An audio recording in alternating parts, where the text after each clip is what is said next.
Hello, dear aspirants. Welcome to the Exia IAS Academy. तो चलिए देखते हैं कौन से इम्पॉर्टेंट न्यूज़ आर्टिकल है जो रेलेवेंट रहेंगे एग्ज़ाम पर्सपेक्टिव से। तो इसमें मैं डिफरेंट आर्टिकल का आपको समरी बताऊंगा और इसी के साथ ये प्री मेंस के लिहाज से कैसे इम्पॉर्टेंट रहेगा for UPSC as well as different state PCS के एग्ज़ाम के लिहाज से। उससे पहले एक अनाउंसमेंट है, एडमिशन ओपन है एक्जिया IAS एकेडमी में, तो आप हमारे foundational as well as crash course से जुड़ सकते हैं। और ये जो भी क्लासेस है ये आपको ऑनलाइन प्लस ऑफलाइन दोनों ही मोड में अवेलेबल होगा। और जो भी ऑफलाइन स्टूडेंट है वो हमारे इन हाउस लाइब्रेरी को भी एक्सेस कर सकते हैं।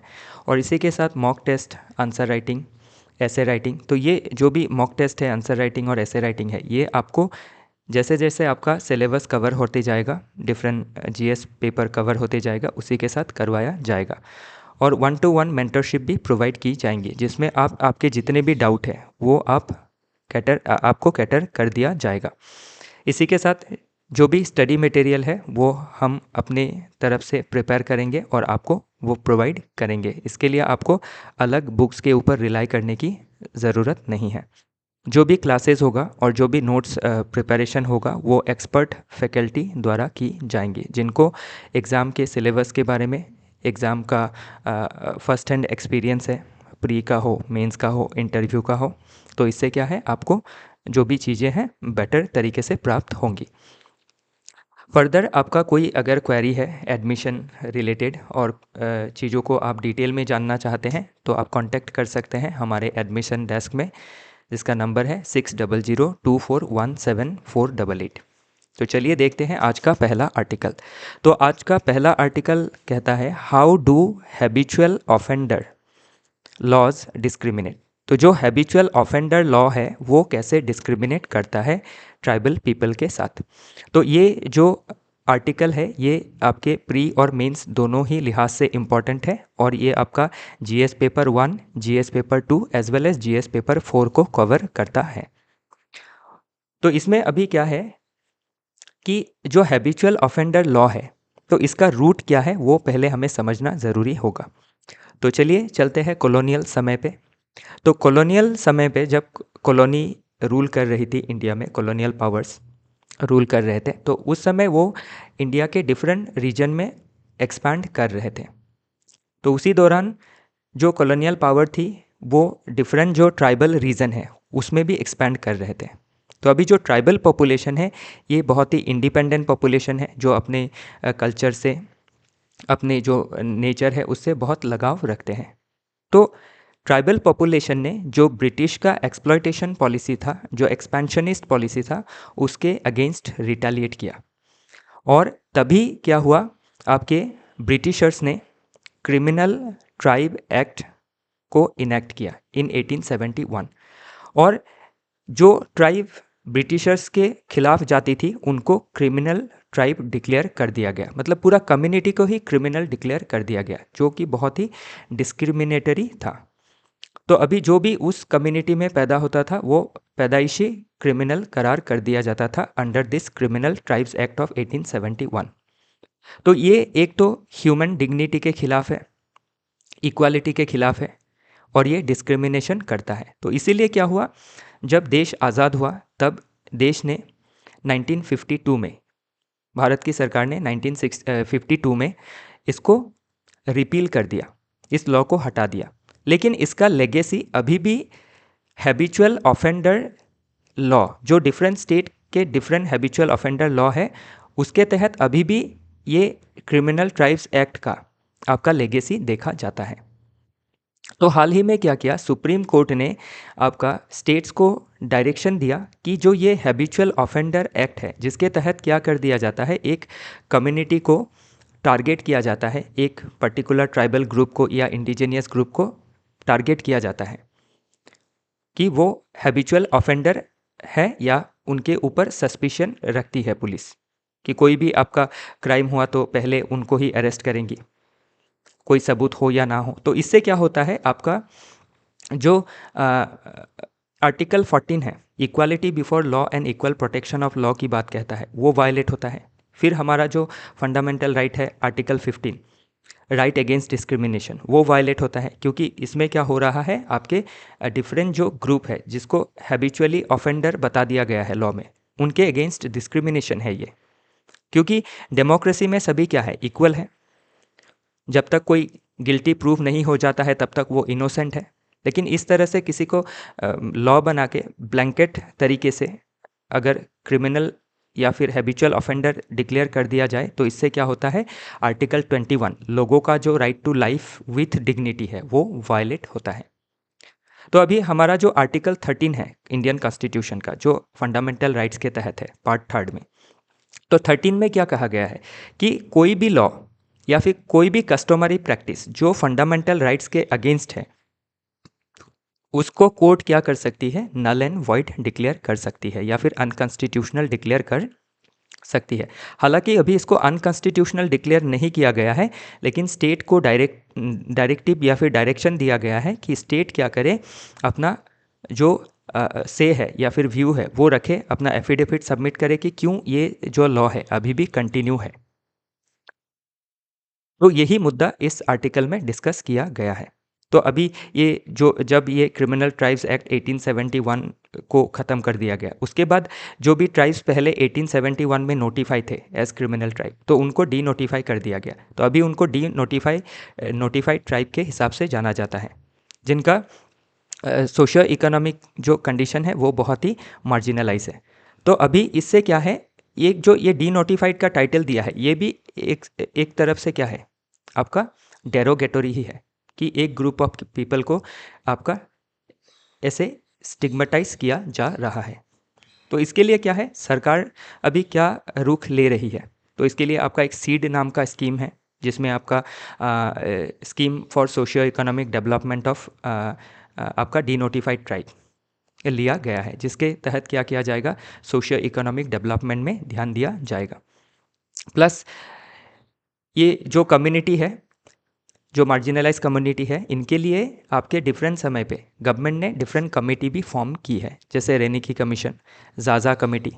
तो ये कमेटी क्या करती है, गवर्नमेंट को सुझाव देती है कि कैसे जो ये मार्जिनलाइज कम्युनिटी है इनका आपका सोशियो इकोनॉमिक डेवलपमेंट इंश्योर किया जा सके, इनका एजुकेशनल एम्पावरमेंट कैसे किया जा सके, इनका हेल्थ सेक्टर में कैसे आपका फैसिलिटीज़ दी जा सके, कैसे एम्प्लॉयमेंट बढ़ाया जा सके, स्किल डेवलप किया जा सके, ताकि इनको मेन स्ट्रीम में लाया जा सके और इनके अगेंस्ट जो डिस्क्रिमिनेशन है, जो डिस्क्रिमिनेटरी प्रैक्टिसेस है, जो स्टिग्मेटाइजेशन है, इसको कम किया जा सके। क्योंकि जब डीनोटिफाइड कह दिया जाता है या फिर जो हैबिचुअल ऑफेंडर एक्ट के तहत इनको एक टैग लगा दिया जाता है, तो उससे क्या होता है, अभी जब ये मार्जिनलाइज कम्युनिटी कहीं भी जाएगी आपकी जॉब ढूंढने के लिए, तो इनको जॉब नहीं मिलेगा, लोग डिस्क्रिमिनेट करेंगे।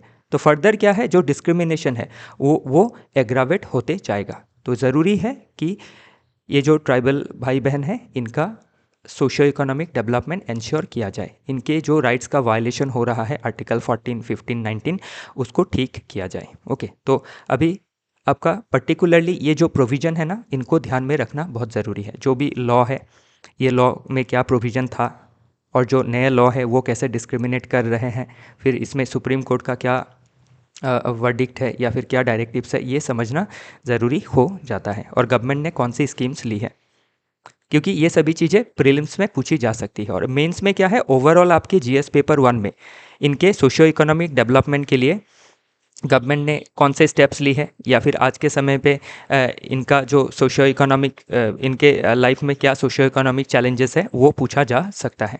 तो जीएस पेपर 1, 2 फिर 4 एथिक्स के पॉइंट ऑफ व्यू से भी पूछा जा सकता है। और इसी के साथ एंशिएंट से लेके अभी तक या फिर फ्यूचर में कैसे मतलब फ्यूचर में कैसे इनके लाइफ में सुधार लाया जा सकता है, और पास्ट में क्या व्यवस्थाएं थी।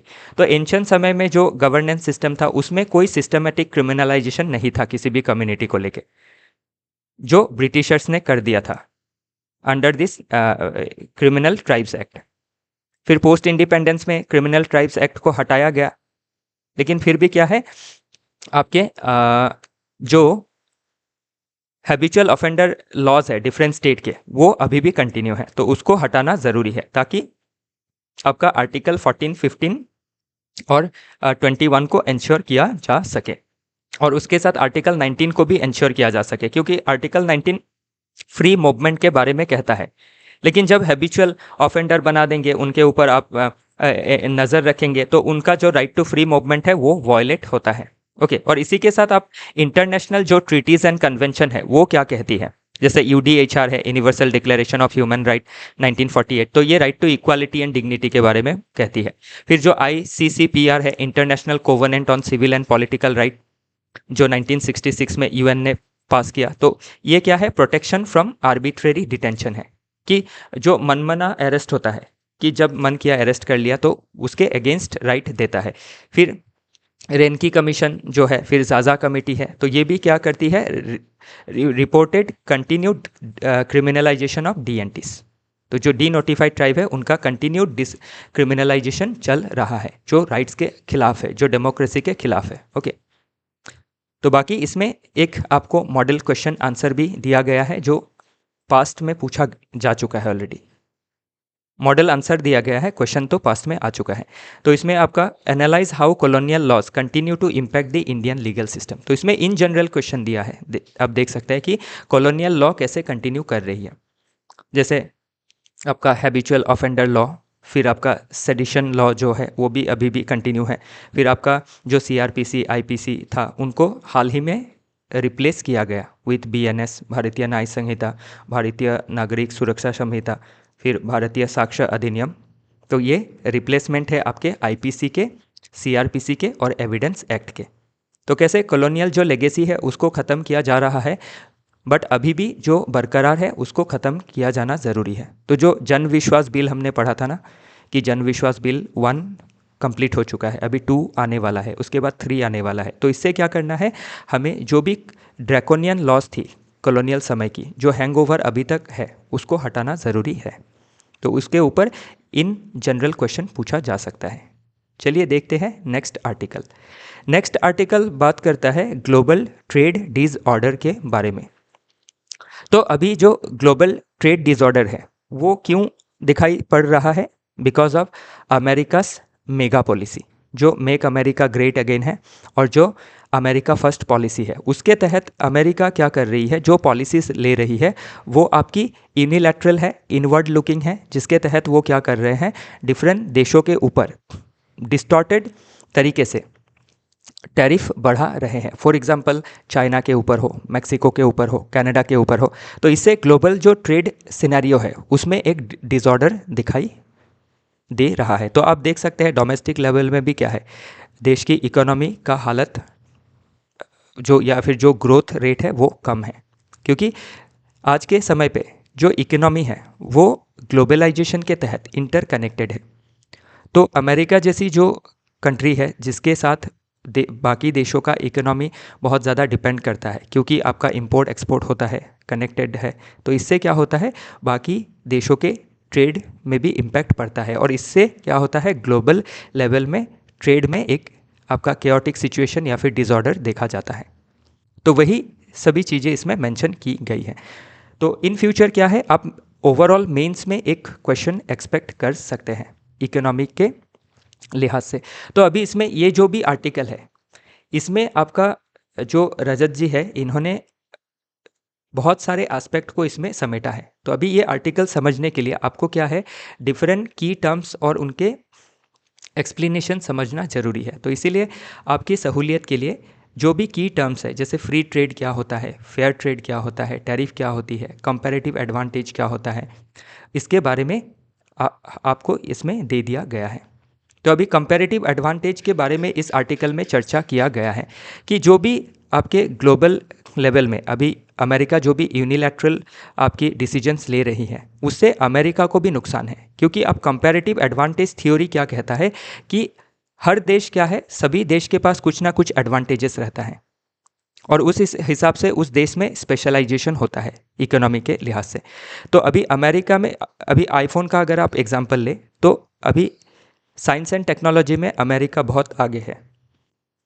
तो उस हिसाब से अभी क्या होता है, जो आईफोन है उसका जो डिज़ाइन होता है वो आपके कैलिफोर्निया में होता है, और उसका जो असेंबलिंग है वो चाइना, इंडिया जैसे देशों में होता है, क्योंकि हमारे पास क्या है, जो आपके चीप वर्कफोर्स है वो इजीली अवेलेबल है, स्किल्ड वर्कफोर्स भी अवेलेबल है। तो इससे क्या होता है, जो अमेरिका में अवेलेबल नहीं है, तो इससे इसीलिए जो अभी आईफोन का जो मैन्युफैक्चरिंग है, इसका 2-3 लेयर आप देख सकते हैं। फॉर एग्जांपल डिज़ाइन हुआ यूएसए में, फिर उसके जो भी डिफरेंट पार्ट्स है, कोई पार्ट्स ताइवान से आया, कोई साउथ कोरिया से आया, तो उस तरीके से क्या होता है, फाइनली ये असेंबल होता है इंडिया और चाइना में। तो इससे आप देख सकते हैं कि डिफरेंट देशों को कंपैरेटिव एडवांटेज है। ओके, यूएसए के कंपैरिजन में इंडिया में आपका असेंबलिंग का, चाइना में असेंबलिंग का एडवांटेज है, लेकिन यूएसए में क्या है, आर&डी का एडवांटेज है। तो इससे क्या है, वर्ल्ड का जो इकोनॉमी है उसमें एक इंटरकनेक्टेडनेस है। तो ग्लोबल लेवल में अगर एक देश यूनिलैटरल पॉलिसी लेगा तो उससे सिर्फ दूसरे देशों को ही नहीं, जो देश यूनिलैटरल पॉलिसी ले रहा है जैसे कि यूएसए, उसको भी नुकसान झेलना पड़ेगा। तो वही चीज़ें इसमें मेंशन की गई हैं। फिर रूल बेस्ड ट्रेडिंग सिस्टम क्या होता है, तो जो ट्रेड एंड कॉमर्स है इंटरनेशनल लेवल पे, उसको कौन गवर्न करता है, रूल को कौन मेंटेन करवाता है, डब्ल्यूटीओ। तो डब्ल्यूटीओ रूल फ्रेम करता है और रूल को एडमिनिस्टर करता है, और दूसरे देशों को जो रूल बेस्ड ट्रेडिंग सिस्टम है उसको फॉलो करना पड़ता है। कोई डिस्प्यूट हुआ तो वो डिस्कशन होता है डब्ल्यूटीओ में। फिर ग्लोबल वैल्यू चेन क्या होता है, स्पेशल एंड डिफरेंशियल ट्रीटमेंट क्या होता है, तो ये डब्ल्यूटीओ के तहत क्या है, स्पेशल एंड डिफरेंशियल ट्रीटमेंट है। तो ये स्पेशल एंड डिफरेंशियल ट्रीटमेंट किसको दिया जाता है, डेवलपिंग कंट्रीज को दिया जाता है, क्योंकि डेवलपिंग कंट्रीज क्या है, ये उभरती हुई इकोनॉमी है। तो इनको इनको एक एडवांटेज रहता है कि ये डेवलप नेशंस के जो इंपोर्ट होते हैं डेवलपिंग नेशंस में, उसमें ये जो टैरिफ है वो ज़्यादा लगा सकते हैं। तो अभी इंडिया जो यूएसए के ऊपर ज़्यादा टैरिफ लगाता है यूएसए के प्रोडक्ट में, तो उसमें हमें क्या है, स्पेशल एंड डिफरेंशियल ट्रीटमेंट का प्रोविज़न है कि हम उभरते हुए इकोनॉमी है, तो हमें हमें अपना जो डोमेस्टिक मार्केट है, जो डोमेस्टिक एग्रीकल्चर है, उसको प्रोटेक्ट करना है। इसीलिए हम क्या करते हैं, यूएसए की मैन्युफैक्चरिंग प्रोडक्ट पे या फिर एग्रीकल्चरल प्रोडक्ट पे टैक्स ज़्यादा लगाते हैं, जबकि यूएसए कम लगाता है, क्योंकि यूएसए को कम लगाना है अंडर डब्ल्यूटीओ, ताकि हम उनके मार्केट में हमारा प्रोडक्ट एंटर कर सके, और उनके प्रोडक्ट को हम अपने मार्केट में एंटर नहीं होने देते हैं या फिर लिमिटेड होने देते हैं, ताकि हमारा जो इकोनॉमी है वो एक लेवल तक बूम हो जाए। फिर आपका जीएसपी क्या है, जनरलाइज सिस्टम ऑफ प्रेफरेंस। तो ये यूएसए का एक प्रोग्राम है जिसमें granting duty free import status to developing countries. तो ड्यूटी फ्री इंपोर्ट स्टेटस देता है, जैसे जीएसपी इंडिया को पहले हासिल था लेकिन बाद में इसको हटा दिया गया कि इंडिया अभी क्या है, यूएसए के लिहाज से तो इंडिया डेवलपिंग नहीं रहा है, अभी डेवलप नेशंस में तब्दील हो चुका, कैटेगरी में तब्दील हो चुका है। ओके, तो ये सब आर्ग्यूमेंट्स देते हैं बाय यूएसए। तो बाद में और एक आर्टिकल देखेंगे जिसमें ये कहा गया है कि जो यूएसए है अप्रैल से रेसिप्रोकल टैरिफ लगाने वाला है, अर्थात हम ज़्यादा लगाते हैं टैरिफ उनके प्रोडक्ट में, तो वो भी हमारे प्रोडक्ट में ज़्यादा टैरिफ लगाएंगे। तो ठीक है, इसको थोड़े बाद में देखेंगे। तो अभी ये जीएसपी क्या है, ओके, एसडीटी क्या है, ये सब पूछा जा सकता है प्रीलिम्स में। ओके, और ओवरऑल जब economy related, trade distortion related question पूछे जाएंगे तब आपको मेंस में, तब आपको इन चीज़ों को सब्सटेंशिएट करना है। बाकी आपका हिस्टोरिकल इवोल्यूशन क्या है ट्रेड प्रैक्टिसेस का, वो इसमें दिखाया गया है कि ancient and medieval trade context अगर देखें तो सिल्क जो रोड है, स्पाइस जो रोड है, वो क्या है। ओके, तो इससे इंटरनेशनल ट्रेड होता था एंशियंट समय पे, और अभी भी इन रूट का इस्तेमाल होता है। तो ये जो सिल्क रूट है, फिर स्पाइस रूट है, इससे क्या होता था, जो एशिया रीजन है उसको आपके middle east, Europe, central Asia, इनसे कनेक्ट किया जाता था। ओके, बाकी मार्केंटलिज्म क्या है, जो यूरोपियन जब कॉलोनियल पावर्स रूल कर रहे थे डिफरेंट नेशन में इंक्लूडिंग इंडिया, तो वो क्या करते थे, एक्सपोर्ट को प्रमोट करते थे और जो इंपोर्ट है उसको रेस्ट्रिक्ट करते थे। तो जैसे इंग्लैंड है, इंग्लैंड में इंडिया के जो भी प्रोडक्ट है उनके आपके इंपोर्ट में रेस्ट्रिक्शन था, ताकि इंग्लैंड के मार्केट में ना बिक सके। और जो हमारे देश में जो उनके देश से, यूरोपियन नेशन से जो दूसरे देशों में एक्सपोर्ट होता था कॉलोनीज़ में, उसको ड्यूटी फ्री करके रखा था, टैक्स नहीं लगाते थे। उससे क्या हुआ, हमारा जो इंडस्ट्रियलाइजेशन था पास्ट से, कॉलोनियल पावर आने से पहले, वो डी इंडस्ट्रियलाइजेशन हो गया, रूरलाइजेशन हो गया हमारे इकोनॉमी का। तो इसके ऊपर भी यूपीएससी क्वेश्चन पूछ चुका है ऑलरेडी। ओके, तो इसको इसीलिए आपको यूपीएससी के क्वेश्चन को ध्यान रखना बहुत ज़रूरी है। फिर आपका मॉडर्न ट्रेड कॉन्टेक्स्ट अगर देखें, तो जो आज का मॉडर्न ट्रेड है वो चालू कब हुआ? इंडस्ट्रियल रेवोल्यूशन के समय से चालू हुआ, जो आपके इन जनरल यूरोप में देखा गया, और पर्टिकुलरली अगर देखें तो इंग्लैंड, उसके बाद जर्मनी, फ्रांस, ऐसे देशों में इंडस्ट्रियल रेवोल्यूशन चालू हुआ। ओके, तो इंडस्ट्रियल रेवोल्यूशन क्या है? जहाँ पे आपकी shift from agrarian to industrial economy से। तो इंडस्ट्रियल रेवोल्यूशन में भी हम 4 तरह के आपके इसमें स्टेजेस देखते हैं। इंडस्ट्रियल रेवोल्यूशन 1, 2, 3 और 4। अभी इंडस्ट्रियल रेवोल्यूशन 4 चल रहा है, जो हाईटेक आपके मॉडर्न टेक्नोलॉजीज़ के ऊपर डिपेंडेंट है, जैसे artificial intelligence, robotics, drone technology, blockchain technology, quantum computics, इनके ऊपर। ओके, नेक्स्ट आपका ब्रिटन वुड कॉन्फ्रेंस। तो इसमें क्या किया गया? ब्रिटन वुड कॉन्फ्रेंस में आपके जो ग्लोबल फाइनेंशियल इंस्टीट्यूशन है उसको सेटअप किया गया to administer global financial governance, जैसे कि IMF, वर्ल्ड बैंक। उसके बाद गेट आया, general agreement on tariff and trade. तो इसी को, गेट को ही रिप्लेस करके WTO लाया गया, गेट टू WTO 1995। तो ये सभी चीज़ें प्रीलिम्स के लिए इंपॉर्टेंट रहती है। फिर recent and future trade developments में आप देख सकते हैं, जो ट्रंप एरा 1 था उसमें आपका ट्रेड वार चल रहा था बिटवीन USA एंड चाइना। तो अभी वही ट्रेड वार फिर से ट्रंप 2 एरा में चालू हो गया है, तो इसीलिए ये टॉपिक आया है। तो इससे थोड़ा आपको क्या है, पास्ट के चीज़ें भी कवर करनी ज़रूरी है। ओके, और ऊपर से हमने हमारा जो स्कीम है आत्मनिर्भर भारत, तो उसके तहत क्या है, हम सेल्फ रिलायंस में ध्यान दे रहे हैं। तो हम रिड्यूस करना चाहते हैं डिपेंडेंस ऑन इंपोर्ट, ताकि हम और एक्सपोर्ट कर सके। लेकिन अभी अगर रेसिप्रोकल टैरिफ लगा दिया गया बाय USA, ज़्यादा टैरिफ लगा दिया गया, तो हमारा सामान जो है वो कम्पिटिटिव प्राइस में USA में या फिर अदर नेशंस में नहीं बिक पाएगा, स्पेशली US में नहीं बिक पाएगा। और US के साथ क्या है, हमारा जो ट्रेड है वो सरप्लस है, लगभग 120 बिलियन डॉलर का ट्रेड है USA के साथ, और उसमें जो ट्रेड है वो हमारे फेवर में है। चलिए आगे देखते हैं। तो बाकी सभी चीज़ें इसमें मेंशन की हैं, आप ध्यान रखिएगा। ये WTO, गेट, RCEP। तो RCEP क्या है? Regional comprehensive economic partnership. तो ये इंडो पैसिफिक रीजन के नेशंस को लेके है, जैसे चाइना हो गया आपका, फिर आपका न्यूजीलैंड है, ऑस्ट्रेलिया है। तो RCEP इनिशियली हमने ज्वाइन किया था इसके टॉक्स में, नेगोशिएशन में, लेकिन बाद में हमने इससे एग्जिट कर लिया, क्योंकि इसमें फ्री ट्रेड के बारे में कहा गया है। और फ्री ट्रेड अगर होता है तो अभी जैसे न्यूजीलैंड का जो डेयरी प्रोडक्ट है वो बहुत अफोर्डेबल है और क्वालिटी वाइज अच्छा है, तो उससे क्या होगा, हमारा जो डेयरी प्रोड्यूसर्स है उनके लाइवलीहुड में असर पड़ेगा। तो इसीलिए हमने RCEP से एग्जिट किया है। तो अभी क्या है, ओवरऑल आपको फ्री ट्रेड रिलेटेड चीज़ें पूछी जा सकती है एग्ज़ाम में। ओके, कि इंडिया को रेस्ट्रिक्शंस लगाने की वजह क्या करना है, अपने देश में जो एग्रीकल्चर है, मैन्युफैक्चरिंग है, उसको कम्पिटिटिव बनाना है, ताकि बाहर के प्रोडक्ट को इनडिस्क्रिमिनेटली अलाउ किया जा सके, लेकिन हमारे प्रोडक्ट खुद के जब अच्छे होंगे तो लोग हमारे प्रोडक्ट को ही प्रेफर करेंगे। तो उस लेवल पे हमें पहुंचना है, ना कि जो रेस्ट्रिक्टिव ट्रेड प्रैक्टिसेस है उनको ज़्यादा अपनाना है। उनको अपनाना तो है, लेकिन लिमिटेड अपनाना है। ओके, हमें कम्पिटिटिव बनना है, R&D में पैसे खर्च करने हैं। तो वही सभी चीज़ें हमें जाननी होंगी प्री और मेंस के पर्सपेक्टिव से। तो ध्यान रखिएगा, सभी इसमें लिंक आपको दिया गया है। फर्दर अगर कोई चीज़ें आपको समझ में ना आए तो आप कंटिन्यू रखिएगा। ओके, क्योंकि हम डेली का डेली क्या करते हैं, चीज़ों को और एनहांस करते जा रहे हैं और वैल्यू ऐड करते जा रहे हैं।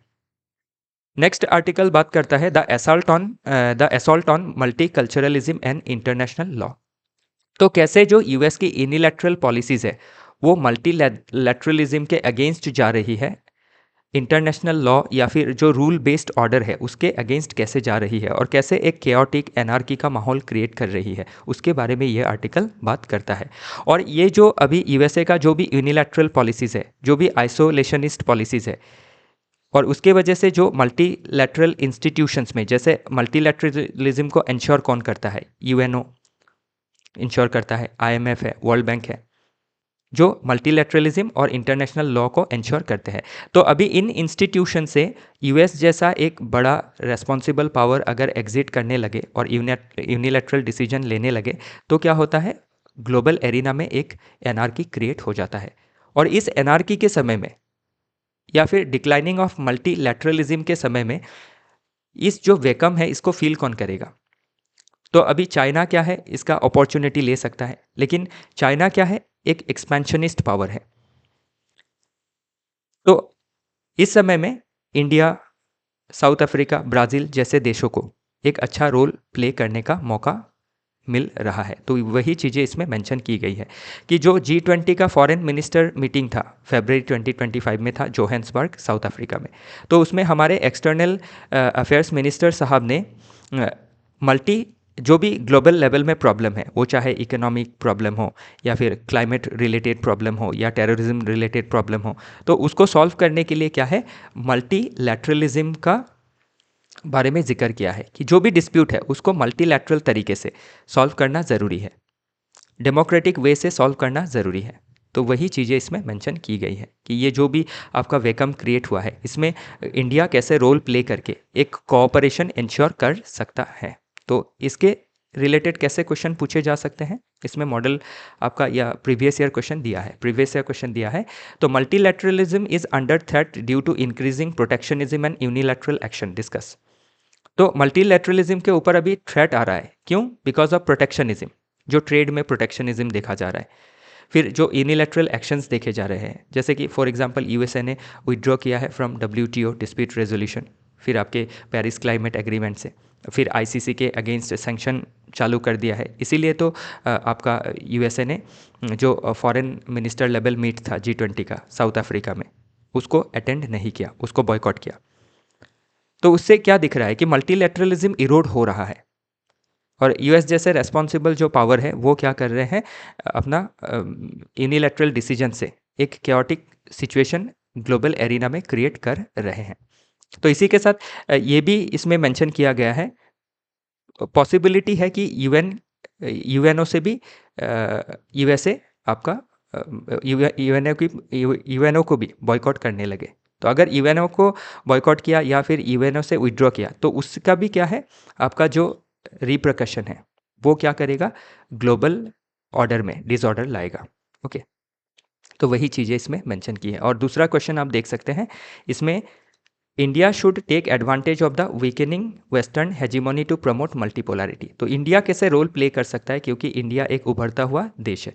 तो मल्टीपोलैरिटी में हमारा क्या रोल होगा और कैसे हम आज के समय में मल्टीपोलैरिटी को एक्सटेंड कर रहे हैं या फिर मल्टीपोलैरिटी को एक्सप्लोर कर रहे हैं थ्रू डिफरेंट इंस्टीट्यूशन, क्योंकि हम डिफरेंट इंस्टीट्यूशन के जरिए डिफरेंट रीजन से जुड़ने की कोशिश कर रहे हैं। जैसे एशियन से हम साउथ ईस्ट एशिया में, क्वाड से हम जो वेस्टर्न पावर है उनसे, फिर ब्रिक्स से जो उभरते हुए इकोनॉमिक है उनसे, फिर G20 से हम ओवरऑल पूरे वर्ल्ड के डिफरेंट नेशन से जुड़ने की कोशिश कर रहे हैं, फिर साउथ साउथ कोऑपरेशन में ध्यान दे रहे हैं। तो इससे क्या होगा, इंडिया राइज कर सकेगा as a leader in multilateralism. तो पूरा चांसेस है इस लेवल में मेंस में क्वेश्चन पूछा जा सकता है। बाकी ये जो भी इंस्टीट्यूशन है ना, इसके रिगार्डिंग भी थोड़ा डिटेल्स देख लीजिएगा कि ये इंस्टीट्यूशन का मीटिंग कब होता है, कहाँ होता है, ओके, कौन कौन से मेंबर्स है, कब फॉर्म हुआ था। तो ये सभी चीज़ें प्रीलिम्स में पूछी जाती है। नेक्स्ट आर्टिकल बात करता है इंडिया और यूएस के बीच में जो बायलैटरल ट्रेड एग्रीमेंट के रिगार्डिंग नेगोशिएशंस चल रहा है उसके बारे में। तो अभी इंडिया यूएसए क्या कर रहा है, क्योंकि यूएसए ने जो आपका थ्रेट किया है कि वो रेसिप्रोकल टैरिफ लगाएंगे, तो उससे क्या होगा, इंडिया के डिफरेंट सेक्टर को, स्पेशली आपके प्राइमरी सेक्टर में एग्रीकल्चर, सेकेंडरी सेक्टर में मैन्युफैक्चरिंग इंडस्ट्री और टर्चरी सेक्टर में आपका सर्विसेज सेक्टर को इम्पैक्ट करेगा। तो उस इम्पैक्ट को काउंटर करने के लिए इंडिया यूएसए के साथ अभी बायलैटरल जो ट्रेड है उसके रिगार्डिंग टॉक्स कर रहा है। तो अभी अगर इंडिया यूएसए को कंसेशन देता है, तो इससे क्या होगा, जो डब्ल्यूटीओ का मोस्ट फेवर्ड नेशन का प्रिंसिपल है वो वायलेट होगा, और जो अदर नेशंस है वो भी इंडिया से सेम जो कंसेशन है उसकी मांग करेगी। तो इसीलिए ये आर्टिकल ये दर्शाता है कि इंडिया जो भी बायलैटरल ट्रेड टॉक्स कर रहा है, इसको जब फाइनलाइज करेगा, इसको इस तरह से फाइनलाइज करना है ताकि आपका जो डब्ल्यूटीओ का प्रिंसिपल है वो वायलेट ना हो। तो इसके रिगार्डिंग पास्ट में भी हमने एक आर्टिकल डिस्कस किया था और आज फिर से ये डिस्कशन में आया है। तो एमएफएन क्या है कि जो भी हम ट्रेड डील करेंगे डिफरेंट नेशन से, तो वही सेम सहूलियत बाकी नेशंस को भी देनी पड़ेंगी डब्ल्यूटीओ का। तो डब्ल्यूटीओ का टोटल मेंबर कितना है, 166 है।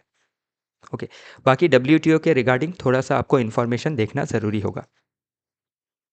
तो थोड़े पहले मेंशन किया था कि डब्ल्यूटीओ गेट को रिप्लेस करके 1995 में फॉर्म हुआ, तो इसमें 166 मेंबर हैं। और इसी के साथ डब्ल्यूटीओ का जो ट्रिप्स है, trade related intellectual property right, वो क्या है, तो इन सभी चीज़ों को आप देखिएगा। इसी के साथ दोहा राउंड्स ऑफ टॉक, ये डिफरेंट जो भी टॉक्स हुई हैं उसमें क्या आउटकम निकल के आया है, कैसे डेवलपिंग नेशंस आपका डिफरेंट ट्रिगर मैकेनिज्म को डिमांड कर रही है, वो चीज़ें समझने ज़रूरी होती है प्री एंड मेंस के पर्सपेक्टिव से। बाकी जो भी बायलैटरल ट्रेड एग्रीमेंट चल रहा है वो अगर फाइनलाइज होता है तो इससे इंडिया को क्या बेनिफिट होगा, यूएसए को क्या बेनिफिट होगा और क्या पॉसिबल प्रॉब्लम आ सकते हैं वो देखना ज़रूरी रहेगा। जैसे रिस्क ऑफ डब्ल्यूटीओ डिस्प्यूट हो सकता है अगर यूएसए को कंसेशन दिया गया तो। चलिए देखते हैं अगला आर्टिकल। तो अगला आर्टिकल बात करता है should immigrants have the same right to protest as citizen. तो क्या जो इमिग्रेंट्स आते हैं देश में उनको सिटीजन की तरह ही सेम राइट दिया जाना चाहिए प्रोटेस्ट का। तो अभी ये आर्टिकल स्पेशली आपके जो आपके वेस्टर्न डेमोक्रेटिक नेशंस है जो राइट टू फ्री स्पीच को बहुत ज़्यादा प्राधान्य देते हैं, तो वो क्या करते हैं, आपके जो इमिग्रेंट्स हैं उनको भी राइट टू स्पीच देते हैं, राइट टू फ्री स्पीच, जो कि इंडिया में फॉरेनर्स के लिए या फिर इमिग्रेंट्स के लिए अवेलेबल नहीं है। तो अभी इसमें ये आर्टिकल ये दर्शाता है कि यूएसए अभी क्या कर रहा है, आपके जो प्रोटेस्टर्स है, स्पेशली जो इमिग्रेंट प्रोटेस्टर्स है और स्पेशली वो आपके पैलेस्टीनियन सिंपैथाइज़र हैं, तो उनको अरेस्ट करके डिपोर्ट करना चाह रहे हैं। और उसी के उपरांत ये उसी के बारे में ये आर्टिकल आया है। तो अभी इसमें क्या है, आपको ये समझना ज़रूरी है कि डिफरेंट इंटरनेशनल जो लॉ है वो क्या कहता है और डिफरेंट कंट्री की जो डोमेस्टिक लॉ है वो क्या राइट्स देती है। तो अभी जो ICCPR है, international covenant on civil and political right, उसका आर्टिकल 19 कहता है कि सिटीजन के साथ ही माइग्रेंट्स को भी क्या है, फ्री स्पीच का राइट है। और इसी ICCPR का आर्टिकल 19 सब क्लॉज 3 ये कहता है कि ये गवर्नमेंट को भी एम्पावर करता है कि गवर्नमेंट क्या कर सकता है, रीजनेबल रेस्ट्रिक्शन इम्पोज कर सकता है। कौन से कंडीशन में, अगर नेशनल सिक्योरिटी को वायलेट करे, अगर किसी देश के साथ जो फॉरेन रिलेशन है उसको अगर हैम्पर करे तो उसी लिए क्या किया है यूएसए ने, जो उनका लॉ है domestic law, immigration and nationality act of 1952, उसके तहत क्या किया है, जो इमिग्रेंट है उनको डिपोर्टेशन करने का अभी वो तैयारी कर रहे हैं। तो इससे अभी आपका जो right to freedom of speech and expression है उसके रिगार्डिंग क्वेश्चन बनने की संभावनाएं बढ़ जाती है। और इसी के साथ आपको हमारा डोमेस्टिक लॉ क्या कहता है वो समझना ज़रूरी हो जाता है। फॉर एग्जांपल आप इसमें कहीं मेंशन होगा, ये रहा आर्टिकल 19 जो इंडिया का कॉन्स्टिट्यूशन का आर्टिकल 19 है, जिसमें freedom of speech, movement and assembly के बारे में कहा गया है। तो उसको ओनली फॉर सिटीज़न ही है ये, हम इमिग्रेंट्स को ये राइट नहीं देते हैं, हमारा देश ये राइट नहीं देता है। क्यों नहीं देता है, ताकि पॉलिटिकल इंस्टेबिलिटी क्रिएट ना हो, ताकि हमारा जो यूनिटी है, इंटीग्रिटी है, सोवरेनिटी है वो वायलेट ना हो। इसीलिए क्या है, हम ये राइट इमिग्रेंट्स को नहीं देते हैं। लेकिन डिफरेंट जो आपके जैसे यूएसए, फ्रांस है, जर्मनी है, इन जो वेस्टर्न नेशन है इनमें आपका citizen as well as non citizen को भी फ्री स्पीच का राइट दिया जाता है। बट ध्यान रखिएगा इसमें भी कंडीशन है। ओके, ये नेशनल सिक्योरिटी और आपके फॉरेन रिलेशन में अगर कोई इम्पैक्ट होता है तो वो एक्शन ले सकते हैं।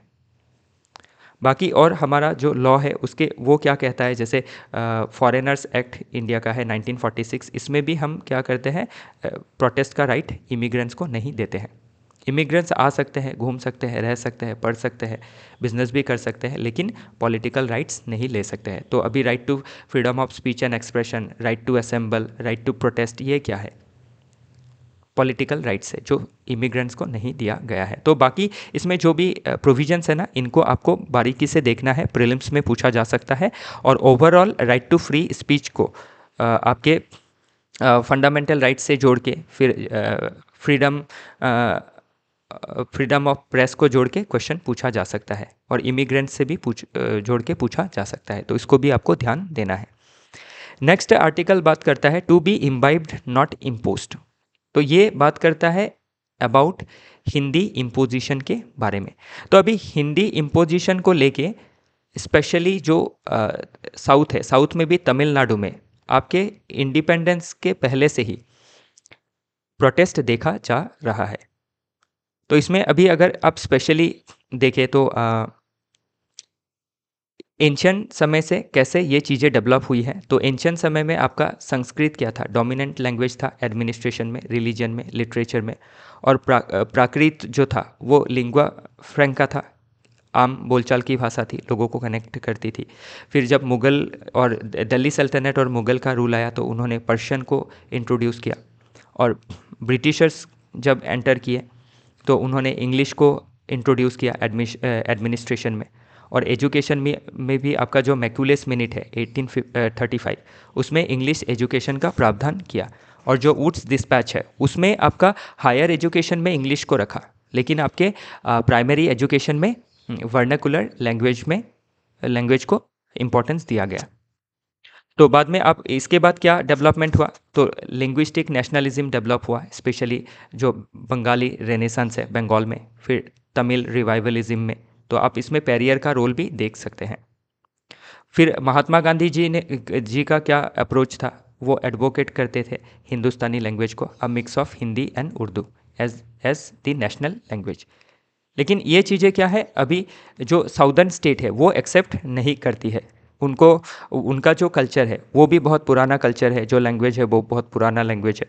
तो अगर हिंदी इम्पोज किया जाता है तो उससे क्या होगा, उनका जो कल्चर है उसमें थ्रेट आ सकता है, ऐसी उनकी आशंकाएं हैं। तो इसीलिए सुप्रीम कोर्ट का जो जजमेंट है डिफरेंट समय में, उसमें भी सुप्रीम कोर्ट ने लिंग्विस्टिक सेकुलरिज्म के बारे में कहा है कि हर लैंग्वेज को इक्वल डिग्निटी देना ज़रूरी है, और किसी भी लैंग्वेज को किसी के ऊपर इम्पोज नहीं करना है। अगर लोगों को लैंग्वेज अच्छा लगता है तो वो खुद ही क्या करेंगे, इम्बाइब करेंगे। तो ये आर्टिकल ही कहता है कि to be imbibe not imposed, impose नहीं करना है। और इसी के साथ कॉन्स्टिट्यूशन का डिफरेंट प्रोविज़न क्या कहता है वो भी जानना ज़रूरी है। तो 1950 में हमारा कॉन्स्टिट्यूशन एनफोर्स्ड हो गया था, तो उसका आर्टिकल 343 क्या कहता है, Hindi as the official language. फिर आपका स्टेट को किस बेसिस पे रिकॉग्नाइज किया गया था, लिंग्विस्टिक आइडेंटिटीज़ के बेसिस पे। जैसे आपका आंध्र प्रदेश पहला स्टेट था जिसको क्रिएट किया गया था 1952 में, तो किस बेसिस में, तेलुगु लैंग्वेज के बेसिस में। फिर 1965 में एंटी हिंदी एजिटेशन देखा गया तमिलनाडु में, अगेंस्ट कंपलसरी हिंदी इम्पोजिशन। तो इसी के बाद हमारा जो आपका ऑफिशियल लैंग्वेज एक्ट है, जिसने कहा था कि इंग्लिश जो है वो ओनली 15 ईयर्स के लिए रहेगा। उसके बाद हिंदी आपका लिंक लैंग्वेज हो जाएगा, कनेक्टिंग लैंग्वेज हो जाएगा। लेकिन एंटी हिंदी एजिटेशन के बाद 1965 के बाद इंग्लिश को इनडेफिनेट टाइम के लिए एक्सटेंड कर दिया गया। फिर आपका 2020 में जो NEP आया, नेशनल एजुकेशन पॉलिसी का जो डिबेट है, उसमें जो 3 लैंग्वेज फार्मूला है वो साउथ के जो स्टेट है वो इसको एक्सेप्ट नहीं कर रहे हैं कि हमारा खुद का लैंग्वेज है तो हम 2 लैंग्वेज फार्मूला ही एक्सेप्ट करेंगे, एक इंग्लिश और एक तमिल लैंग्वेज। तो वही सभी चीज़ें इसमें मेंशन की गई है। तो ये जो आर्टिकल है ये आपके नंबर 1 तो GS पेपर 1 के पर्सपेक्टिव से पूछा जा सकता है, जिसमें सोसाइटी हम पढ़ते हैं। फिर GS पेपर 2 में आपका लैंग्वेज इम्पोजिशन कैसे आपका फेडरलिज्म में फ्रैक्चर ला सकता है, हमारे फेडरल स्ट्रक्चर को कैसे डैमेज कर सकता है, उसके रिगार्डिंग क्वेश्चन पूछा जा सकता है। क्योंकि हिंदी के इम्पोजिशन को लेके सेंटर और स्टेट के बीच एक तनाव का माहौल बना हुआ है बहुत दिनों से, जब से न्यू एजुकेशन पॉलिसी आया है। तो इस रिगार्डिंग क्वेश्चन पूछा जा सकता है। नेक्स्ट जो आर्टिकल है वो बात करता है अबाउट जर्नलिज्म के बारे में। तो अभी इसमें जर्नलिज्म के बारे में भी एग्जाम में डिफरेंट क्वेश्चन पूछे जाते हैं डिफरेंट समय पे। ऐसे में भी क्वेश्चन पूछा गया है, GS पेपर 2, फिर आपका GS पेपर 4, कैसे एथिकल जर्नलिज्म को प्रमोट कर सकते हैं। तो ओवरऑल आपको इसको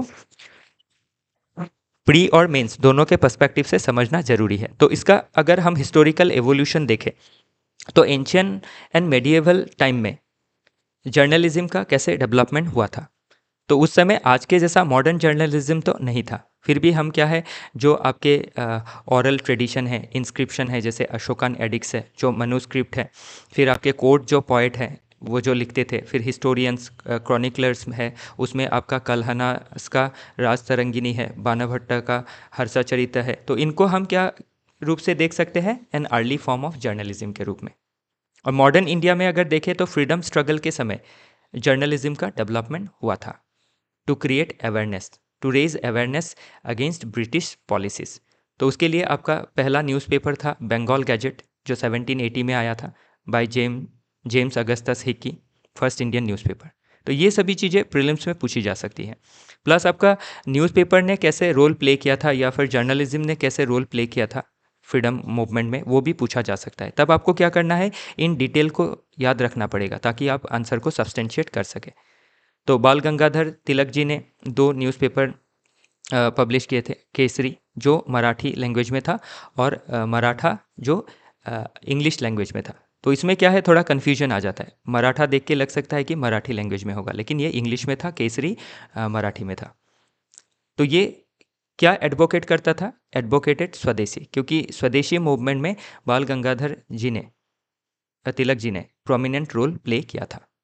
फिर यंग इंडिया हरिजन महात्मा गांधी जी के द्वारा लिखा गया था, जो लिखा गया था to raise awareness against British policies. फिर द हिंदू, जो आज के समय पे एस्पिरेंट्स के बीच बहुत फेमस है, द इंडियन एक्सप्रेस, ये भी फेमस है। तो ये 2 न्यूज़पेपर ने भी एंटी कॉलोनियल स्ट्रगल के against role play, anti colonial struggle में रोल प्ले किया था।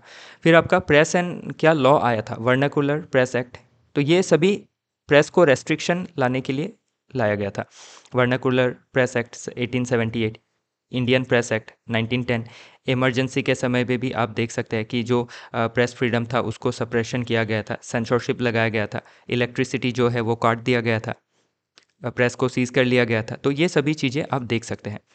और अभी जो आपका प्रेस का जो फ्रीडम है, या फिर फ्री स्पीच का जो राइट होता है प्रेस का, वो कौन से आर्टिकल से आता है, तो उसके लिए वही सेम आर्टिकल है, आर्टिकल 19 सब क्लॉज 1A। और रेस्ट्रिक्शन कौन से आर्टिकल से आता है, आर्टिकल 19 सब क्लॉज 2।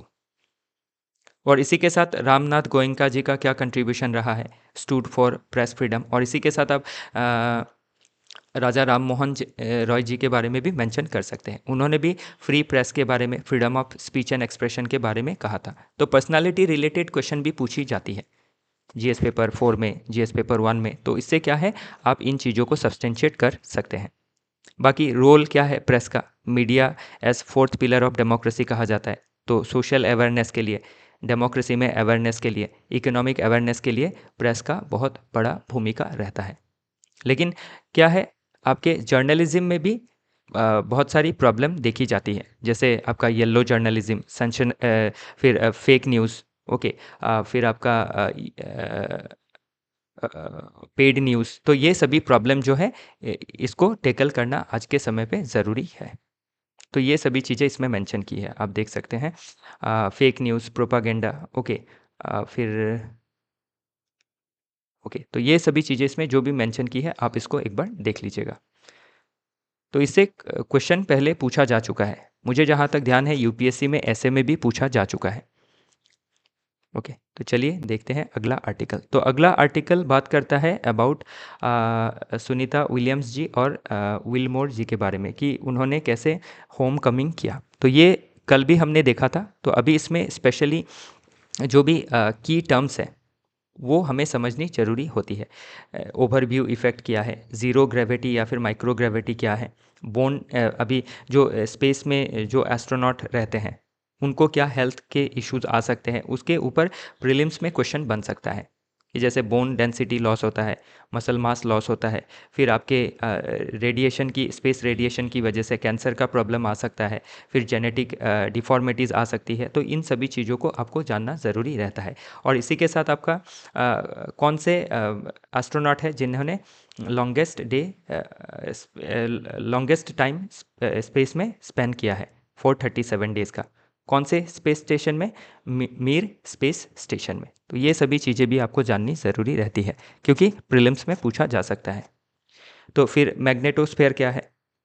तो ये अर्थ का एक प्रोटेक्टिव लेयर है। तो मैग्नेटोस्फेयर अभी क्या है, आपका मून में नहीं पाया जाता है। तो इसीलिए क्या है, जब आपके मून में ट्रैवल करते हैं, ओके, या फिर आपके कोई स्पेस में ट्रैवल करता है, या फिर डिफरेंट जो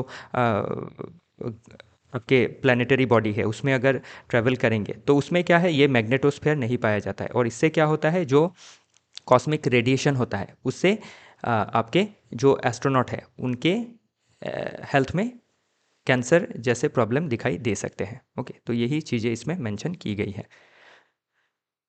तो इसमें क्वेश्चन भी देखिए आप, एकदम सिंपल तरीके से पूछा जाता है। जैसे प्रीलिम्स 2020 में पूछा गया था, कंसीडर द फॉलोइंग स्टेटमेंट। तो the international space station is jointly developed by, तो किसने जॉइंटली डेवलप किया है? Russia, USA, Japan and EU. तो ये ऑप्शन सही है। तो इसमें अगर इंडिया लगा देता तो ये गलत हो जाता, या फिर चाइना लगा देता तो ये गलत हो जाता। फिर जो आर्टिमिस प्रोग्राम है यूएसए का, 2017 में लिया गया था मुझे जहाँ तक ध्यान है। तो ये प्रोग्राम किस में ध्यान देता है, इसका फोकस क्या है? इसमें मार्च दिया गया है, इसका जो फोकस है वो मून है। तो इसको ध्यान रखना है आपको। तो ऐसे जो भी चीज़ें पढ़ेंगे आप ध्यान से पढ़िएगा। कोई आपको एकदम इन डेप्थ साइंस का क्वेश्चन नहीं पूछेगा, स्पेस का एकदम इन डेप्थ क्वेश्चन नहीं पूछेगा, उसमें इन जनरल क्वेश्चन पूछा जाएगा, एप्लीकेशन बेस्ड क्वेश्चन पूछा जाता है। नेक्स्ट आप देख सकते हैं कि discuss the importance of India's Gaganyaan mission for future space exploration. तो क्या इसका इम्पोर्टेंस है? तो सिंपली आपको ये देख समझ सकते हैं आप, इससे क्या इम्पोर्टेंस रहेगा या क्या सिग्निफिकेंस है इसका।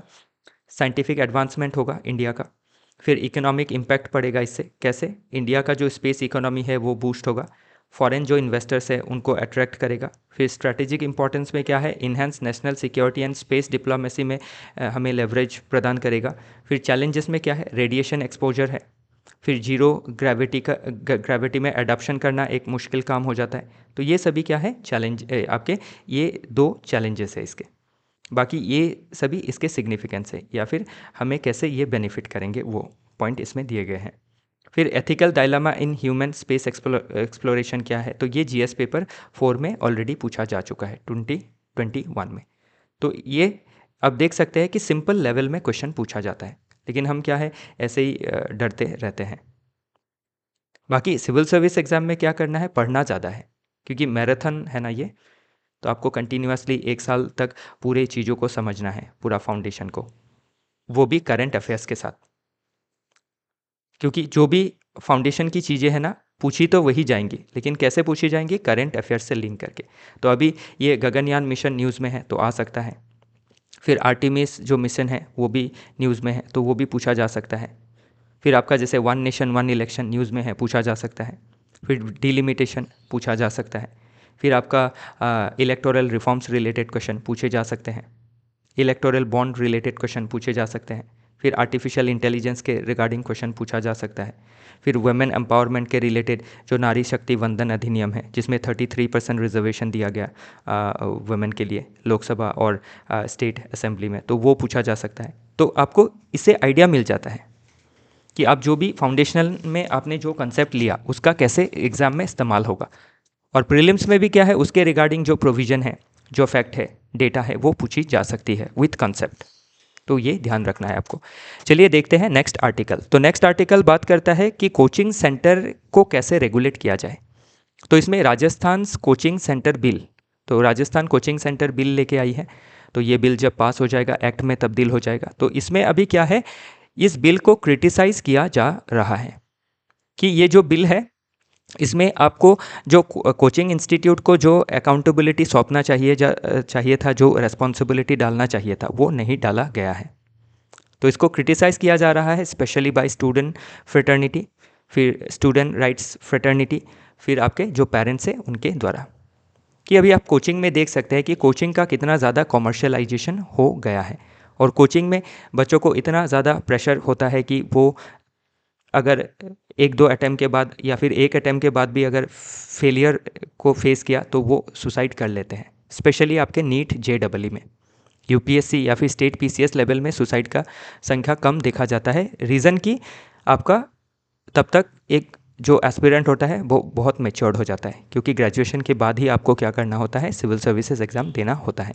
लेकिन नीट जेईई 17 ईयर्स के बाद ही उसको दे सकते हैं आफ्टर हायर सेकेंडरी। तो उसके लिए पढ़ना आफ्टर मैट्रिकुलेशन होता है, बहुत तो मैट्रिकुलेशन के पहले ही स्टार्ट कर देते हैं। तो इनसे क्या होता है, चाइल्ड का जो एक खेलने खाने का मौज करने का समय होता है, उसी समय क्या होता है उनके ऊपर बहुत प्रेशर आ जाता है और उस प्रेशर को वो हैंडल नहीं कर पाते हैं और फाइनली जब फेलियर का मुंह देखते हैं तो संभाल नहीं पाते हैं और सुसाइड कर लेते हैं। तो इसीलिए क्या है, जो भी आपके अभी सुसाइड की केस बढ़ रही है स्टूडेंट फ्रेटर्निटी के बीच में, स्पेशली JEE नीट इन सब के एस्पिरेंट्स के अंदर, तो इनको टेकल किया जाना ज़रूरी है। इनको साइकोलॉजिकल काउंसलिंग देना बहुत ज़रूरी है। तो इंस्टीट्यूट अगर सिर्फ फ़ी कलेक्ट करेंगी और कमर्शियलाइज करेंगी तो इससे क्या है, जो इनको कोचिंग्स को बेनिफिट होगा लेकिन लार्जर सोसाइटी को हार्म होगा। क्योंकि अभी 16-17 साल के बच्चे अगर सुसाइड करेंगे तो उससे क्या है, देश का ह्यूमन रिसोर्स क्या है, वेस्ट हो जाएगा। तो इससे क्या करना है, हमें एक अच्छा कॉम्पिटिटिव माहौल बनाना है, बच्चों को साइकोलॉजिकल काउंसलिंग देनी है ताकि जो बच्चे हैं वो फेलियर को टेकल कर सकें और एग्ज़ाम को पूरा लाइफ बना के ना बैठे, अच्छा से कोशिश करें। तो कोचिंग इंस्टीट्यूट को क्या है, इन सभी चीज़ों को इंश्योर कराना ज़रूरी रहेगा। तो इसीलिए कोचिंग इंस्टीट्यूट का क्या रिस्पॉन्सिबिलिटी रहेगा, ओके कैसे वो जो डिस्क्रिमिनेशन है उसको कैसे हटा सकते हैं, तो उनके लिए ये बिल में क्या प्रोविज़न रखी गई है, थोड़ा वीक प्रोविज़न है इसमें, तो इसीलिए इसको क्रिटिसाइज़ किया गया है। ओवरऑल कोचिंग सेंटर रेगुलेशन को लेके इन जनरल क्वेश्चन पूछा जा सकता है। तो आसाम में भी आसाम गवर्नमेंट ने अनाउंस किया है कि वो भी कोचिंग को रेगुलेट करने के लिए लॉ लेके आएंगे। तो अच्छी बात है, रेगुलेशन के तहत चीज़ों को रखना बहुत ज़रूरी होता है, नहीं तो ओवर कॉमर्शियलाइजेशन क्या करेगा, स्टूडेंट को एक्सप्लॉइट करेगा और स्टूडेंट का जो लेवल ऑफ फ्रस्ट्रेशन है वो बढ़ेगा और उससे क्या है, सोशल टेंशन क्रिएट होंगी। तो इसमें ओवरऑल क्वेश्चन पूछा जा सकता है, तो ये ध्यान रखिएगा। ओके, नेक्स्ट आर्टिकल बात करता है लेट्स लोअर द गोल्ड बार। तो ये आर्टिकल फोकस कर रहा है स्पेशली कि आपका over 700 ton of gold are illicitly, मतलब illegally imported into India each year. तो 700 टन का गोल्ड इलीगली इंडिया में हर साल आता है। तो इससे अभी प्रॉब्लम क्या होता है, गवर्नमेंट को जो रेवेन्यू जनरेट होना होता है थ्रू टैक्सेशन वो नहीं हो पाता है। फिर आपका ब्लैक मनी जनरेट होता है, इससे जो फॉरेन एक्सचेंज है वो आउटफ्लो हो जाता है, क्योंकि ये जो भी गोल्ड है इसको बाहर से कहीं ना कहीं से तो ख़रीदना पड़ता है, जैसे दुबई, हांगकांग, सिंगापुर। और इंटरनेशनल लेवल में कौन सा करेंसी चलता है, स्पेशली डॉलर चलता है। तो डॉलर का क्या होता है, या फिर फॉरेन एक्सचेंज का आउटफ्लो होता है और इससे क्या होता है, हमारा इकोनॉमी में हमारा जो करेंसी है उसमें आपका प्रॉब्लम देखा जाता है। ओके, नेक्स्ट है आपका distortion of the domestic gold market. फिर डोमेस्टिक जो गोल्ड मार्केट है वो भी अफेक्ट होता है इससे। और ये सभी होने की वजह क्या है, ये 700 टन का जो इलीगल इंपोर्ट हो रहा है उसका रीज़न है जो ड्यूटी है गोल्ड के ऊपर वो बहुत ज़्यादा है, 36% है। तो इसीलिए क्या है, इसको इलीगली इंपोर्ट करने में जो भी लोग इससे जुड़े हैं वो मोटिवेट हो जाते हैं। तो इसको ठीक कैसे किया जा सकता है, एक जो ड्यूटी है उसको कम करना ज़रूरी है और दूसरा जो आपके गोल्ड मोनेटाइजेशन स्कीम है, फिर सोवरेन गोल्ड बॉन्ड स्कीम है, इनको और ज़्यादा इनका मार्केट में लाना ज़रूरी है ताकि लोगों के अंदर जो गोल्ड का क्रेज़ है उसको कम किया जा सके। क्योंकि गोल्ड क्या है, आपका एक सेफ एसेट है कंपेयर टू इक्विटी इंस्ट्रूमेंट्स, और गोल्ड का जो वैल्यू है वो लगातार बढ़ते रहता है और इसका क्या है, एक सोशो कल्चरल सिग्निफिकेंस भी हमारे सोसाइटी में देखा जाता है। तो अभी ये सभी चीज़ों को क्या करना है, बैलेंस करना ज़रूरी रहेगा। तो इन फ्यूचर आप इससे प्रीलिम्स में और इन जनरल क्वेश्चन एक्सपेक्ट कर सकते हैं। नेक्स्ट आर्टिकल बात करता है अबाउट पेमेंट बैंक के बारे में। तो बैंक भी क्या है, डिफरेंट तरह की होती है, जैसे आपके regional rural bank, commercial bank, फिर पेमेंट बैंक। तो अभी इसमें पेमेंट बैंक क्या है, तो पेमेंट बैंक का जो कंसेप्ट है हमारे देश में 2015 में आया था। तो पेमेंट बैंक को लाने का मेन मकसद क्या है कि जो आपके अनसर्व्ड और अंडर सर्व्ड एरिया है उसमें बैंकिंग हैबिट को, बैंकिंग पेनिट्रेशन को डेवलप किया जाए। तो अभी पेमेंट बैंक क्या है, सीरियल कॉमर्शियल बैंक की तरह काम नहीं कर सकता है। पेमेंट बैंक को सिर्फ दो ही काम रहते हैं, एक तो डिपॉजिट लेना, वो भी 2 लाख तक ले सकते हैं, उसके ऊपर नहीं ले सकते हैं। दूसरा जो ट्रांजैक्शन का सुविधा है, जैसे यूपीआई के ज़रिए हो या फिर डिफरेंट चैनल के ज़रिए ट्रांजैक्शन का सुविधा देना। तो अभी पेमेंट बैंक क्या डिमांड कर रही है कि उनका जो डिपॉजिट का लिमिट है वो 2 से बढ़ा के 5 लाख कर दिया जाए और इनको लैंडिंग का सुविधा भी दिया जाए, क्योंकि ये लैंडिंग नहीं कर सकते हैं लाइक शेड्यूल कमर्शियल बैंक। क्योंकि इनका खोलने का पर्पज़ ही यही है कि आपके अंडर सर्व्ड एरिया में बस लोगों का बैंकिंग हैबिट को डेवलप करना है। और अगर पेमेंट बैंक को अगर ज़्यादा डिपॉजिट लेना है और लेंडिंग एक्टिविटीज़ करनी है तो इनको इनका जो एक्सपीरियंस है वो 5 साल का होना पड़ेगा, क्योंकि बैंकिंग बिजनेस एक रिस्की बिजनेस है, उसको अच्छी तरह से समझना बहुत ज़रूरी होता है। तो इसके लिए 5 साल होना पड़ेगा और 200 करोड़ का टोटल नेट वर्थ होना पड़ेगा, तभी वो शेड्यूल कमर्शियल बैंक के लिए या फिर आपके स्मॉल फाइनेंशियल बैंक के लाइसेंस के लिए अप्लाई कर सकते हैं। तो अभी क्या है, अगर ये जो भी इन फ्यूचर क्वेश्चन कैसे पूछे जाएंगे, आपको प्रीलिम्स में पेमेंट बैंक क्या है इसके बारे में पूछ लिया जा सकता है, इसके काम के बारे में पूछ लिया जा सकता है। कोई आपका ऑप्शन में लेंडिंग कर सकता है बोल के दे सकता है तो वो गलत होगा, और इसका डिपॉजिट लिमिट पूछ लिया जा सकता है, तो ये डेटा पूछी जाती है। फिर कंपैरिजन पूछ लिया जा सकता है प्रीलिम्स में।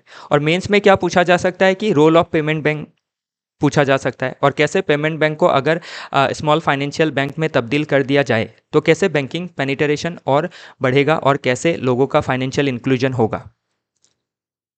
और उसी के साथ ये भी पूछ लिया जाएगा कि इसमें क्या एसोसिएट रिस्क हो सकता है, क्योंकि इसी तरह के जनरल क्वेश्चन पूछे जाते हैं।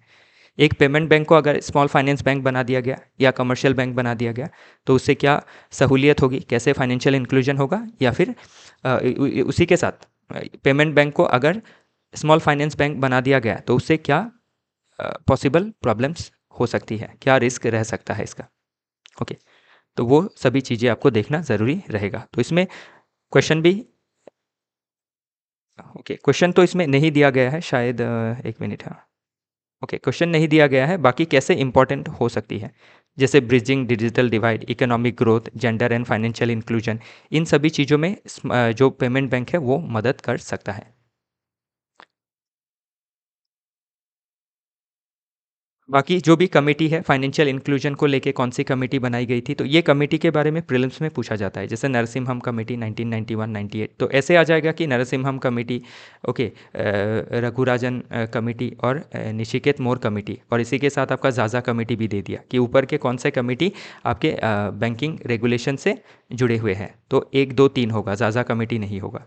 और कभी ऐसे दे देगा कि आपका ये 3 कमेटी दे के जाजा कमेटी को दे दिया। और पूछा जाएगा कि कौन से ऊपर के कमेटी ट्राइबल डेवलपमेंट अफेयर्स से रिलेटेड है, तब ज़्यादा कमेटी होगा। तो वैसे इसीलिए क्या है, आपको ये इन्फॉर्मेशंस अच्छी तरीके से पढ़ने बहुत ज़रूरी है। और ध्यान रखिएगा, आपको लग सकता है कि मैं अभी पढ़ के चला गया, कैसे याद रहेगा, तो हम जब भी इस रिलेटेड टॉपिक को कवर करेंगे ना, उसमें फिर से ये सभी चीज़ें उसका निचोड़ दे देंगे उसमें, तो उससे क्या है आपका रिविजन होते रहेगा। और ध्यान रखिए, चीज़ों को बारीकी से पढ़ना और बार बार पढ़ना ज़रूरी रहता है। तो इसीलिए हम क्या करते हैं, हर दिन टॉपिक जितने भी हमें लगता है कि इम्पोर्टेंट है न्यूज़पेपर में, उस सभी टॉपिक को हम कवर करते हैं। और उसका सिर्फ कवर ही नहीं करते हैं, डिफरेंट पेपर के एंगल से भी उसका कैसे इम्पोर्टेंस है वो दिखाते हैं। तो अभी आपको लग सकता है कि जो पेमेंट बैंक का कॉन्सेप्ट है ये सिर्फ आपके इकोनॉमी के पॉइंट ऑफ व्यू से इम्पॉर्टेंट है, लेकिन ऐसा एक क्वेश्चन भी सोसाइटी में बन जाएगा कि पेमेंट बैंक का वुमेन एम्पावरमेंट में क्या रोल है, या फिर पॉवर्टी एलिवेशन में क्या रोल है, या फिर बैंकिंग हैबिट में क्या रोल है। या फिर ये भी पूछ लिया जा सकता है जीएस पेपर 1 में कि अगर पेमेंट बैंक को आपके स्मॉल फाइनेंस बैंक में तब्दील कर दिया जाए तो इससे कैसे पॉवर्टी को दूर किया जा सकता है, कैसे माइक्रो फाइनेंस या फिर माइक्रो जो लैंडिंग है वो कैसे बढ़ाई जा सकती है। तो कोई भी क्वेश्चन पूछ लिया जा सकता है, इसीलिए क्या करना है, आपको एकदम ब्रॉड तरीके से चीज़ों को पढ़ना है, नैरो तरीके से आप चीज़ों को मत देखिएगा। क्योंकि एग्ज़ाम का पर्पज़ ही वही है कि छोटे छोटे चीज़ों को हमें क्या करना है, डिफरेंट चीज़ों से कनेक्ट करके उसका ब्रॉडर इम्प्लीकेशन हमें देखना है, positive negative application, advantage disadvantage, government ने क्या स्टेप्स लिए हैं, इसका एथिकल पॉइंट क्या रहेगा, तो ये सभी देखने ज़रूरी है जो हम कवर कर देते हैं। तो इसी के साथ आज का जो डिस्कशन है वो समाप्त होता है। आपका अगर कोई डाउट है तो आप हमें 6002417488 में पूछ सकते हैं। तो कोई एडवांस लेवल में प्रिपेयर कर रहा है जिसको हमारा कोर्स से नहीं जुड़ना है, एडमिशन नहीं लेना है, तो वो भी हमें कांटेक्ट कर सकते हैं। हम आपको भी फ्रीली आपका जो भी हेल्प चाहिए, जो भी डाउट है उसको कैटर करेंगे। और किसी को लगता है कि उनका प्रिपरेशन एकदम आपके स्क्रैच से है और चीज़ों को समझने में दिक्कत हो रही है, तो वो हमारे कोर्स से भी जुड़ सकते हैं। और जो एनरोलमेंट फ़ी है वो भी काफ़ी अफोर्डेबल है, और आप इसको अगर वन टाइम पेमेंट नहीं भी कर सकते हैं तो इसको आप इंस्टॉलमेंट में दे सकेंगे। ओके, तो इसी के साथ आज का जो डिस्कशन है वो समाप्त करता हूँ। कल फिर मिलेंगे, तब तक के लिए अलविदा।